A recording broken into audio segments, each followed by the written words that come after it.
महाराष्ट्राचा आवाज आपल्या हक्काचा। यावर्षी सुद्धा आम्ही शिवसेना उद्धव बाळासाहेब ठाकरे पक्षातर्फे या जे भाविक पंढरपूरला जाऊ शकत नाहीत त्या भाविकांसाठी एक दिवसाचा आनंद एकादशी।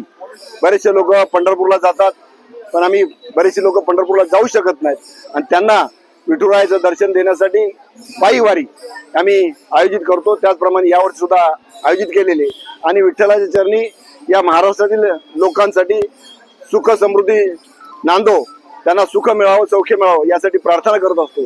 त्याचबरोबर या महाराष्ट्रातील जनतेवर असणारं आसमानी संकट हे येऊ नये, त्यांची संकट दूर व्हावीत आणि हे जे सुलतानी संकट जे महाराष्ट्रावर आहे ते सुद्धा जावं आणि पुन्हा एकदा छत्रपती शिवाजी महाराजांचं राज्य, रामराज्य खऱ्या अर्थाने आणि बळीराजाचं राज्य हो यासाठी आम्ही प्रार्थना करणार आहोत। जे स्वप्न आम्ही शिवसैनिकांनी पाहिलेले आहे उद्धव साहेबांना पुन्हा मुख्यमंत्री होण्यासाठी, शिवसेनेचं उद्धव बाळासाहेब ठाकरे यांचं राज्य तिथे येण्यासाठी आम्ही संपूर्ण उल्हासनगर वासी विठुरायाच्या चरणी प्रार्थना करणार आहोत। या खऱ्या अर्थाने महाराष्ट्रामध्ये सुबत्ता आणि शांतता नांदायचं असेल, पुन्हा महाराष्ट्राचं पुनर्स्थापना चांगल्या प्रकारे व्हायची असेल तर विठुराय आम्हाला प्रसन्न उद्धव साहेबांना पुन्हा मुख्यमंत्री व्हावं।